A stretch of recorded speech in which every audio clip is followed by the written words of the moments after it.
Welcome to ET exclusive. మన హీరోల మనసంతా ఎప్పుడు మాస్ సినిమాలపైనే ఉంటుందనుకుంటారంతా. కానీ మనోళ్ళు కూడా అప్పుడప్పుడు కొత్తదనం కోరుకుంటూ ఉంటారు. అందుకే బరువైన కథలను ఓకే చేస్తున్నారు. మనసును కదిలించే కథల వైపే మన స్టార్స్ అడుగులు పడుతున్నాయి. ఇప్పుడు ఇమేజ్ పక్కన పెట్టేసి ఎమోషనల్ డ్రామాలకు కనెక్ట్ అయిపోతున్నారు. టాలీవుడ్లో ఇదే ఇప్పుడు కొత్త ట్రెండ్. మాస్ సినిమాలదేముంది, ఎప్పుడైనా చేయొచ్చు. మనసును కదిలించే సినిమాలు చేసినప్పుడే కదా కిక్ వచ్చేది అంటున్నారు మన హీరోలు. అందుకే అందరూ హై రేంజ్ ఎమోషనల్ డ్రామాల వైపు వెళ్తున్నారు. ఈ లిస్టులో సీనియర్లే ఎక్కువగా ఉన్నారు. చిరంజీవినే తీసుకోండి. బాబీతో చేస్తున్న మెగా 158 పూర్తిగా ఎమోషనల్ డ్రామా. తండ్రి కూతుళ్ల నేపథ్యంలో సాగే కథ ఇది. మెగా 158లో మీరు వింటేజ్ మెగాస్టార్తో పాటు గ్రేట్ యాక్టర్ను కూడా చూస్తారంటూ ప్రామిస్ చేశారు బాబీ. కోల్కతా బ్యాక్డ్రాప్తో వస్తున్న ఈ చిత్రంలో చిరు కూతురుగా అనస్వర రాజన్ నటిస్తున్నారు. ఇక బాలయ్య సైతం ఈ దారిలోనే వెళ్తున్నారు. కొరటాల సినిమాలో మాస్ యాక్షన్ ఉన్న ఎమోషన్స్కే పెద్దపీట వేస్తున్నారు. తనకు కలిసొచ్చిన మెసేజ్ ఓరియంటెడ్ గానే NBK 112 ప్లాన్ చేస్తున్నారు కొరటాల. మాస్ సినిమాలకు కేర్ ఆఫ్ అడ్రస్ అయిన రవితేజ కూడా ఈసారి ట్రాక్ మార్చారు. శివ నిర్వాణ తెరకెక్కిస్తున్న ఇరుముడి కన్నీరు పెట్టించే ఎమోషనల్ డ్రామా. నిన్ను కోరి, మజిలీ లాంటి హై ఎమోషనల్ సినిమాల తర్వాత శివ నిర్వాణ నుంచి వస్తున్న సినిమా ఇరుముడి. ఇక సూర్య, వెంకీ అట్లూరి కాంబోలో వస్తున్న విశ్వనాథ్ అండ్ సన్స్ పూర్తిగా ఎమోషనల్ ఫ్యామిలీ డ్రామానే. సీనియర్లు మాత్రమే కాదు, ఈ జనరేషన్ హీరోల అడుగులు సైతం ఎమోషనల్ కథల వైపే వెళ్తున్నాయి.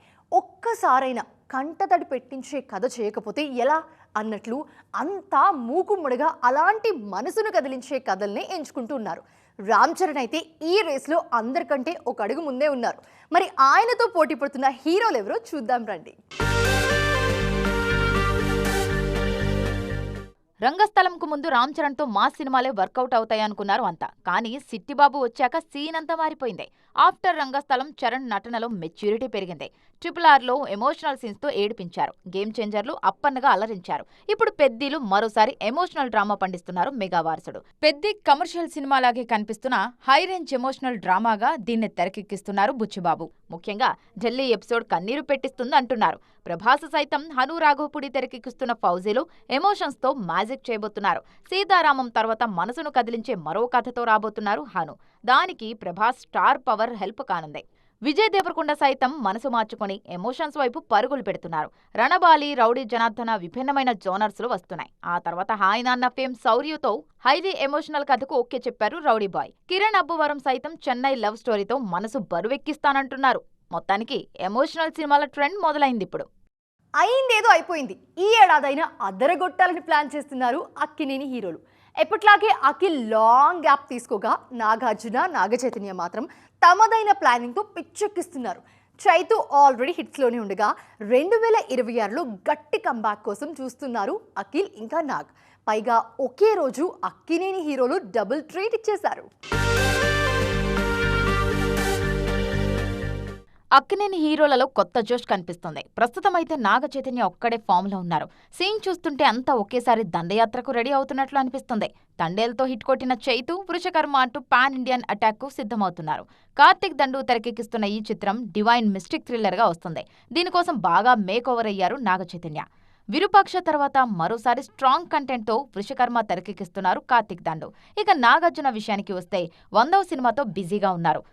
కార్తిక్ తెరకెక్కిస్తున్న ఈ చిత్రంలో దాదాపు 28 ఏళ్ల తర్వాత డబ్బుతో జోడీ కట్టారు నాగార్జున. పైగా మే 23తో కింగ్ కెరీర్ మొదలై 40 ఏళ్లు పూర్తయింది. ఈ సందర్భంగా ఆడియన్స్కు థ్యాంక్స్ చెప్పారీనా.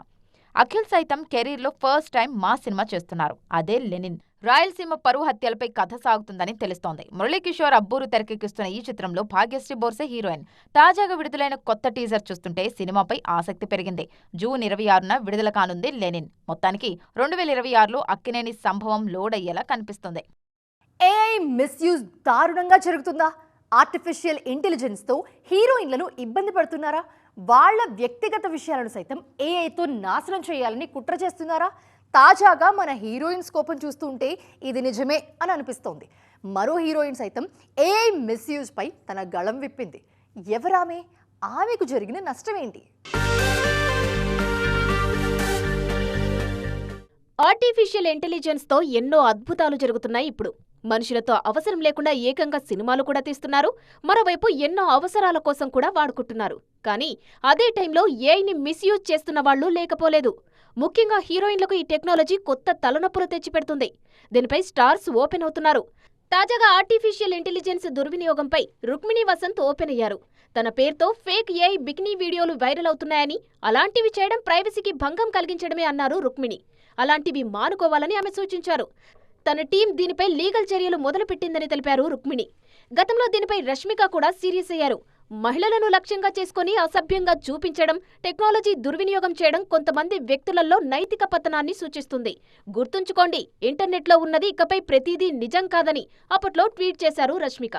ఈమె పోస్ట్ బాగా ట్రెండ్ అయింది. రష్మిక మాత్రమే కాదు, మొన్నటికి మొన్న కీర్తి సురేష్ సైతం ఏఐ మిస్యూజ్ గురించి సీరియస్ అయ్యారు. అలాంటి వీడియోలు, ఫోటోలను చూస్తుంటేనే అసహ్యమేస్తుందంటూ కీర్తి మండిపడ్డారు. కేవలం వీళ్లే కాదు, ఇంకా చాలా మంది స్టార్స్ సైతం టెక్నాలజీ సరైన పద్ధతిలో వాడాలంటూ హితవు పలుకుతున్నారు. టాలీవుడ్లో పర్సంటేజ్ మంటలు మళ్ళీ మొదటికొచ్చాయా? పెద్ది సినిమాపై అది ఎఫెక్ట్ చూపించబోతుందా?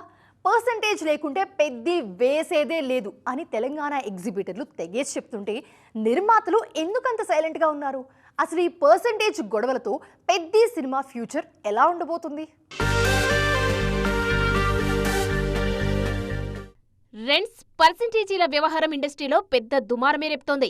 ముఖ్యంగా పెద్ది చుట్టూనే ఇదంతా నడుస్తోంది. పర్సెంటేజీ ఇస్తేనే తెలంగాణలో పెద్ది ఆడనిస్తామని, లేదంటే లేదని ఎగ్జిబిటర్స్ చెప్తున్నారు.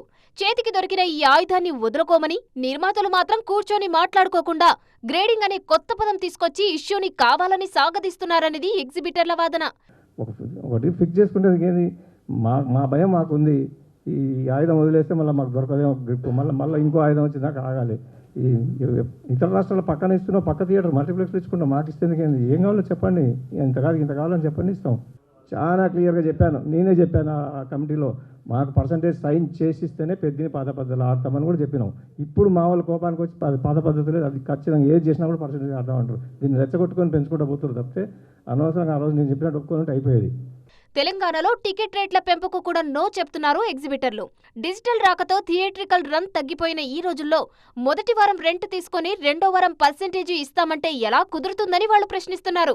ఏదేమైనా విషయం ఇప్పుడు తేలాల్సిందే అంటున్నారు వాళ్ళు. మరోవైపు నిర్మాతలు మాత్రం కమిటీ చెప్పిన మాటకే కట్టుబడి ఉన్నారు. Collection is the resultant of all these parameters. So grade it according to collections. So collections ప్రకారంగా గ్రేడింగ్ అంటే ఏంటి? పర్సంటేజే. So win-win situation is the formula. So I don't want to say this, but ఈ grading అనేది ఒక కుంటి సాక అనే question mark పెట్టాలా? మల్టీప్లెక్స్లో గ్రేడింగ్ ఉందా? ఒక మల్టీప్లెక్స్ బెటర్, ఒక multiplex not better, right? Collections ఎక్కువ తక్కువ ఉన్నాయి. ఇప్పుడు నేను ఎగ్జాంపుల్స్ పేరు తీసుకోవద్దు, దాంట్లో గ్రేడింగ్ ఏమైనా ఉందా? సో బేసికలీ ఆ ప్రశ్న కూడా మనం జవాబు చెప్తూ ముందుకెళ్దాం. మల్టీప్లెక్స్లకు లేని గ్రేడింగ్ సింగిల్ స్క్రీన్స్ కి మాత్రమే ఎందుకని డైరెక్ట్ గా నిలదీస్తున్నారు ఎగ్జిబిటర్లు. ఏదో ఒకటి 2 రోజుల్లో తేల్చితే హాయిగా పెద్ది థియేటర్లో విడుదల చేస్తామని, లేదంటే లేదంటున్నారు. ఇండస్ట్రీ పెద్దగా ఉన్న చిరంజీవి దగ్గరికి వెళ్లి తమ బాధలు చెప్పుకుంటామని కుండబద్దలు కొడుతున్నారు ఎగ్జిబిటర్లు. చూడాలిక ఈ విషయం ఎక్కడ ఆగుతుందో. మెగాస్టార్ గురుగారు తర్వాత ఆయన ఒక్కడే పెద్ద మనిషి. అలా పెద్ద మనిషి గారు తాను వస్తే ఒక 5గురం వస్తాము, మా బాధ ఏందో చెప్పుకుంటాం. సార్ ఇది సార్ మీరు తప్పు అనుకుంటారు, పెద్ద సినిమా కాదే కాదు, ఇంతకుముందు ఆదిహారాలు మీరు అంటే సరే అని దాన్ని ఇడిచేసినాం. ఇప్పుడు కూడా మేము ఎందుకంటాం, ఎందుకంటే వీళ్ళు కరెక్ట్ క్లారిటీ ఇస్తలేరు. వీళ్ళు ఒకటని అని అంటారు. దాని తర్వాత సరే వద్దురా బాబు, దీని ఒకటి ప్రెస్ మీట్ ఇడిస్తేనే బెటర్ అని చెప్పి అందరూ కోరితే మేము ఇవాళ పెట్టుకున్నాం. ఇది వాళ్ళ ఈటీ ఎక్స్క్లూజివ్. మరిన్ని ఇంట్రెస్టింగ్ మూవీ అప్డేట్స్తో మళ్ళీ కలుద్దాం. అంతవరకు చూస్తూనే ఉండండి TV9.